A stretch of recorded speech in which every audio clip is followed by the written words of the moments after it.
ओम साई राम, जय साई राम, साई भक्ति से मैं साई श्रुति। आज हम यहाँ सभी जो हैं, आपका तो सर्वप्रथम बहुत बहुत आभार मुझे इतना प्यार देने के लिए। आप सभी को बताऊं कि यदि आपको भक्ति, आध्यात्मिकता या मेडिटेशन में भी रुचि है तो ये चैनल बिल्कुल आपके लिए ही है। और यदि आप साईं गुरु जी के भक्त हैं, कान्हा जी के भक्त हैं, तो भी आप इस चैनल को सब्सक्राइब करना ना भूलें। कृपया सब्सक्राइब करें।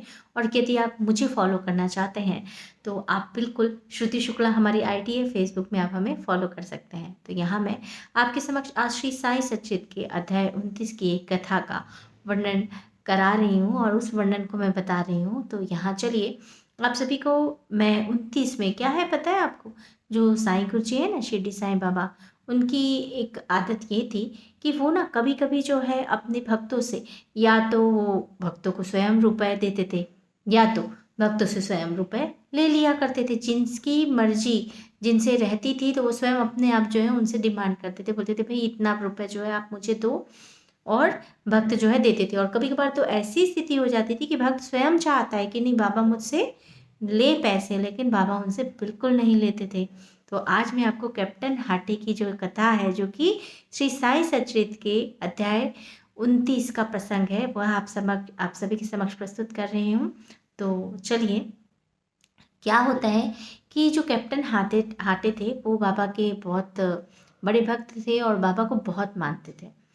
तो बाबा को एक बार उनके मन में ये विचार आता है कि क्यों ना मैं अपने साईं गुरु जी से, अपने बाबा से, कि पवित्र हाथों से मैं जो है 1 रुपये ऐसा हो कि मेरे साईं मुझे भक्त यानी भेंट करें तो बहुत ही अच्छा हो जाएगा। और ये चाह रहे थे कि वो बाबा का दिया हुआ 1 रुपये जो है वो अपने घर में लाना चाहते थे और घर में रखना चाहते थे। देखो बाबा जो है ना, उनको एक उनकी खास जो है कृपा है कि बाबा जो है ना अपने भक्तों के मन में जो भी बातें आती हैं ना उसको तुरंत पूरा करते हैं। तो अगर वो उनके हित में रहती है तो बिल्कुल बाबा उस मन को, उस भाव को, भले बाबा आसपास ना रहे, आप कभी कभार देखिएगा जैसे ही आप जो है कोई मन में धारणा प्रेरणा रखे बाबा मुझे ये चाहिए ये कर दो, तो अगर आप कर रहे हो तो बाबा बिल्कुल आपकी सुनते हैं। तो ऐसा भाव उनके मन में आया तो अचानक ही उनकी जो भेंट है एक मित्र से हो गई जो कि शिरडी जा रहे थे। तो उनके हाथ श्री हाटे ने 1 रुपया भेज दिया और शिरडी पहुंचने पर बाबा को यथा योग्य प्रणाम करने के पश्चात दक्षिणा उन्होंने भेंट की और जिसे उन्होंने तुरंत ही अपने जेब में रख लिया।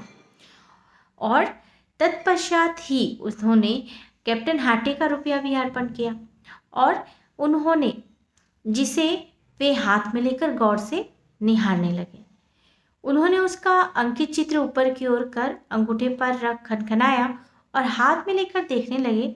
फिर वे उनके मित्र से कहने लगे कि उदी सहित यह रुपया अपने मित्र को लौटा देना। ऐसा बाबा जो है उनको बोले, किनको, जिनको कैप्टन हाटे ने ये कहा था कि ये रुपये जो है बाबा को भेंट कर देना। तो देखो उनके मन की भावना बाबा कैसे जान गए। और मुझे उनसे कुछ नहीं चाहिए, उनसे कहना कि वे आनंद पूर्वक रहें। और मित्र ने ग्वालियर आकर रुपया हाटे को देकर वहाँ जो कुछ भी हुआ था, बाबा ने जो भी उनसे कहा था वह सब उन्हें सुनाया, जिसे सुनकर कैप्टन हाटे को इतनी प्रसन्नता हुई और उन्होंने अनुभव किया कि बाबा सदैव उत्तम विचारों को प्रोत्साहित करते हैं और साईं ऐसे ही हैं।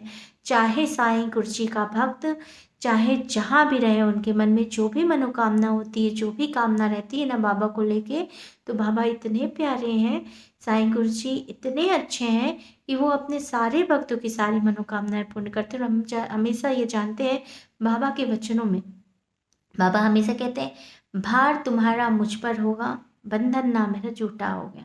मतलब कि हमें सिर्फ अपने साईं गुरु जी पर श्रद्धा, समर्पण, विश्वास रखना है। और ये जानिए कि अगर हमने ऐसा किया है ना, हमारे साईं जो है सदैव हमारे साथ है।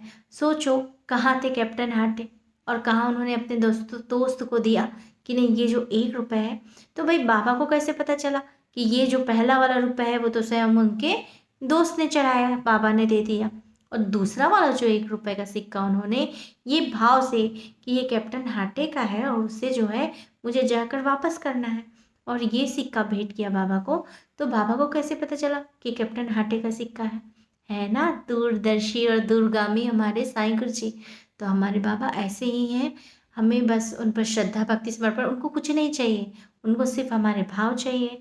आप उनकी पूजा करते हो तो भी उनको मतलब नहीं, आप पूजा नहीं करते हो तो भी उनको मतलब नहीं। यानी आप अपना समर्पण करो, फिर वो जैसा चाहेंगे वो आपको स्वयं बना देंगे, आपको एक अच्छा इंसान अपने आप बना देते हैं। तो चलिए आज के लिए इतना ही। आपके कमेंट मेरे लिए बहुत मायने रखते हैं। आप जो भी चाहते हैं, जिस भी श्री साईं सचेत के प्रसंग में मैं वीडियो बनाऊं, तो आप कृपया मुझे कमेंट के माध्यम से बता सकते हैं। और साथ ही साथ आपको मैं ये बता देती हूँ कि रोज़ाना free meditation free of cost किया जाता है। तो हमारा एक जो पहला चैनल है साई प्रेम योग ध्यान साई श्रुति, जिसमें हम 5 बजे ब्रह्म मुहूर्त में रोजाना फ्री मेडिटेशन करते हैं, साई प्रेम योग ध्यान करते हैं। तो आप बिल्कुल आ सकते हैं, हमें अटेंड कर सकते हैं। और डिस्क्रिप्शन लिंक पे हमारा नंबर दिया गया है, आप व्हाट्सएप के माध्यम से भी हमसे जुड़ सकते हैं। और दूसरा जो हमारा चैनल है, भाई हर कोई तो ब्रह्म मुहूर्त में नहीं उठ पाएगा और ठंडी भी इतनी है तो कैसे करेंगे। तो फिर 5:45 को साई भक्ति साई श्रुति आप सर्च करें तो हमारा जो दूसरा चैनल है साई भक्ति, उसको सब्सक्राइब कर लें। वहाँ पे आपको सही समय पे मेडिटेशन मिल जाएगा। और रात 9 बजे हम ये कोशिश कर रहे हैं कि हमारा जो फेसबुक आईडी है श्रुति शुक्ला, जिसे आप सभी फॉलो करें, उसमें जो है हम पापा का रात्रि ध्यान जो है वो करा लेंगे। अब देखिए, मॉर्निंग का ध्यान हो गया, रात्रि ध्यान हो गया, तीसरा जो ध्यान होगा वो आप अपनी पूजा करते समय करिए। तो 3 बार ध्यान जो है एक दिन में सफिशियंट है। तो चलिए, आप सभी का पुनः बहुत बहुत आभार मुझे इतना प्यार देने के लिए। ओम साई राम, जय साई राम।